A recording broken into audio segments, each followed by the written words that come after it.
Amici bellini, visto che si sta rincorrendo, io dico veramente, c'è poco da dire, però si sta rincorrendo questa cosa e non è anche una coincidenza che quando non c'è niente di cui parlare di campo escono le notizie di mercato, come per esempio Lobotka, oppure escono queste storie di Aponte. Cominciamo!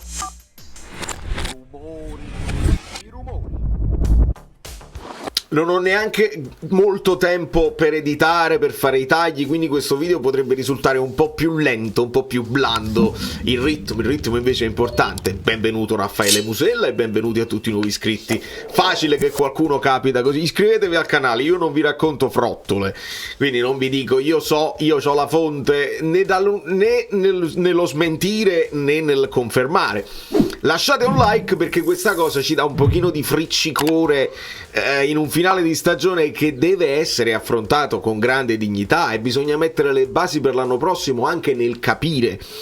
Un video che dobbiamo fare sicuramente presto sarà un video non tanto di calciomercato, ma un video dove capiamo quelli che devono essere sostituiti alla grande. Speriamo però di non dover sostituire Lobotka, perché è quello che forse l'unico che veramente ha performato in tutte le partite, quelle buone e quelle meno buone. Gli altri bene o male un pochino bene, Politano all'inizio, lo stesso Zielinski bene all'inizio e poi se n'è sceso. Kvara sta facendo comunque secondo me una grande stagione, ma a giorni alterni. Anch'issa non ne parliamo proprio, Di Lorenzo in difficoltà, Meret male, Meret bene. L'unico che veramente ha mantenuto un livello altissimo è proprio Lobotka. E perché non ci siamo mai chiesti, ma Svignana Osimhen, Svignana Achilla, l'unico che veramente potrebbe avere mercato è Stanislav Lobotka, che giocherà oggi, quindi io vi invito a guardarla la partita della Slovacchia se potete. Imre Agiai, non ho molto tempo il che fare, quindi cerchiamo di capire. E Barcellona, sì, ci piace, ma dobbiamo parlare, dobbiamo vedere. Quindi io mi porto in anticipo, mi porto avanti e dico subito Aponte out. Aponte out immediatamente, perché la prima cosa che fa è vendere Lobotka. Signori, che sfizio, con uno screenshot tattico, perché su Twitter il signor Aponte, che poi ha una bella figura anche molto elegante, e su questo molti anche stanno battendo, perché ci piace l'idea di uno che insomma sia un pochino più un po' più elegante, è proprio la parola, insomma, rispetto a certe uscite. E quindi signora, oltre ad avere un patrimonio molto molto importante, non scherziamo, non è paragonabile con le possibilità di ADL, le società di Aponte fatturano parecchio, molto molto di più. Però attenzione un attimo, i soldi non bastano. Perché se andate a vedere, per esempio, voi lo sapete, uno dei più ricchi presidenti che ci sono così è il presidente del Como, che veramente si può comprare, può comprarsi Aponte, può comprarsi il Napoli, la Lazio, la Fiorentina e il Milan, e se lo può comprare si può divertire. E invece sappiamo che non è così. Non basta avere i soldi per poi essere un candidato, perché ti può non interessare il calcio, ti può non interessare il business, puoi decidere che una società è più speculativa di un'altra, perché magari ci sono più margini, mentre altre squadre potrebbero aver raggiunto il limite se non fai un percorso. E qua mi rivolgo al Napoli, perché se il valore del Napoli, io ho fatto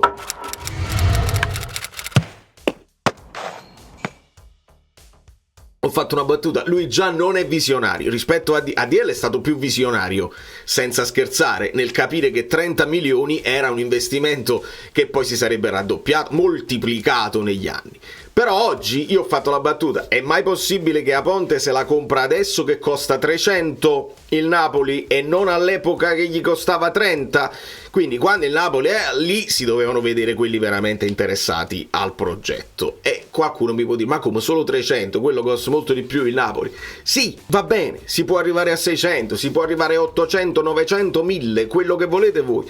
Però la realtà è che il Napoli è solamente il brand Napoli, che è importante, perché nel mondo, se lo sfrutti bene, veramente è importante il brand Napoli, e poi hai il parco giocatori, nient'altro, perché lo stadio non c'è, perché non ci sono strutture, la sede e tutte le cose collaterali, non c'è una squadra femminile, non c'è una squadra primavera che funzioni, quindi tutto un settore giovanile, di conseguenza cosa ti compri? Questa è la domanda che ci dobbiamo porre, e sono uscite tantissime su Twitter, tantissime immagini anche molto divertenti, però tutto secondo me si è scatenato qui, perché ci sono delle iniziative e chissà se c'entra anche la nuova maglietta che tra meno di una settimana dovremo vedere, perché ci sta sponsor, sappiamo che devono essere coinvolti degli sponsor, ma abbiamo visto store, diciamo, del Napoli sulle navi da crociera, e quindi da qui è partita la fantasia popolare che secondo me non ha nessun tipo di fondamento, ma se Aponte veramente vuole comprarsi il Napoli, ricordatevi che nel 2026 arriva l'offerta di Jeff Bezos, quindi potrebbe essere più visionario dei visionari. Se lo compra adesso, fa un grande anno l'anno prossimo, spende, spande, organizza, fa partire i lavori, e allora Bagnoli, e allora il centro sportivo, e allora la Fragola. Non mi trovo, deve arrivare Jeff Bezos, ricordiamocelo sempre, nel 2026 per il centenario ci compra e stiamo tutti tranquilli. Ovviamente non sarà così, ma stanno uscendo cose molto sfiziose. Io molti le ho prese da Salvatore New York su Twitter, altri insomma El Giuseppe mi pare che ha fatto un'altra cosa molto carina, che era questa qua, proprio semplice, proprio con la cosa MSC però con la N del Napoli, molto molto bella.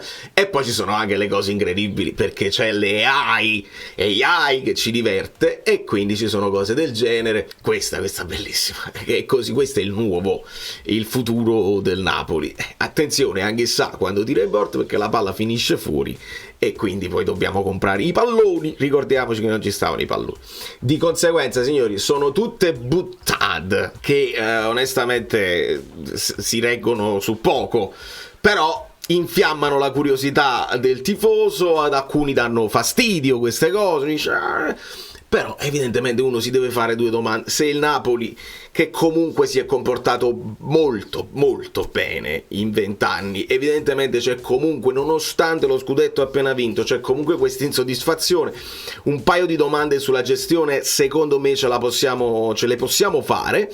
E poi c'è una considerazione da fare: se voi seguiste gli account della Lazio, gli account del Milan, gli account, forse l'unica squadra che non si lamenta in questo momento è l'Inter, nonostante ci sono tifosi che dicono ma Zang, ma che sta facendo? Ci stai, non ci stai, hai dei problemi, ci creerai dei problemi. La stessa Roma adesso c'ha entusiasmo, però sono tanti anni che non si affaccia nella Champions, e insomma ogni squadra, ogni tifoso andrà sempre a prescindere contro la propria proprietà. Immagino il tifoso della Fiorentina, no? Che può fare il meme quando perde, dice al 91esimo invece ha segnato il Viola Park, quindi dicendo le cose inutili, ma a noi ci servono i giocatori forti.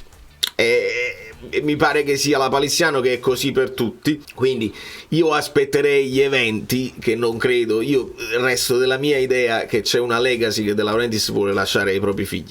Poi starà ai figli, cioè se tu costruisci adesso e hai ancora la forza di farlo, i figli avranno più roba da gestire e potranno in un futuro decidere di vendere molto meglio rispetto a vendere solamente un parco giocatori che questo anno si è svalutato molto. Quindi non sarebbe visionario venderlo in un momento di difficoltà. Se avesse avuto veramente volontà di vendere, lo avrebbe fatto al picco, cioè con lo scudetto. Tu dici vi ho portato lo scudetto, ora ciao, e te ne vai da vincitore simil Spalletti. E invece non è proprio nei suoi programmi, anche perché la Filmano, lo sapete, non fa fatturato, e quindi se ti vendi il Napoli non hai come sostenere l'azienda di famiglia e lasci i figli senza nulla. Il Bari può essere lucrativo, il Bari veramente molto molto meno, quindi questa è la mia considerazione finale. Un abbraccio ancora lo voglio lanciare a Juan Jesus, perché sono stati ascoltati sia Acerbi che Juan Jesus alla procura in videoconferenza. Non si poteva fare insieme, no? Se ne cade la connessione. Beh, intanto abbiamo saputo che Juan Jesus è andato da solo, ha detto non ho bisogno di nessuna assistenza, proprio capisco l'italiano abbastanza, e meno male che capisce bene e parla benissimo l'italiano Juan Jesus, mentre Acerbi è stata accompagnata da avvocati, da Marotta, eccetera, eccetera. Quindi continuerà ad essere la parola sua contro la sua, poi vedremo se ci sono degli audio che possono uscire dal campo per fare un po' di chiarezza, stiamo a vedere.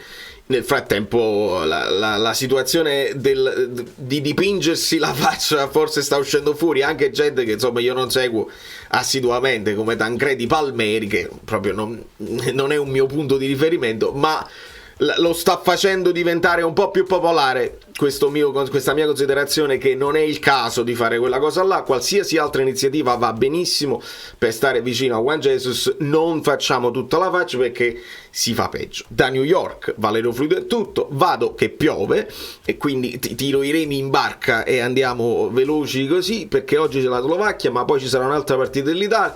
Onestamente io non credo che insomma, non riuscirò a vedere, ma vediamo. Voi lasciate il like e saprete.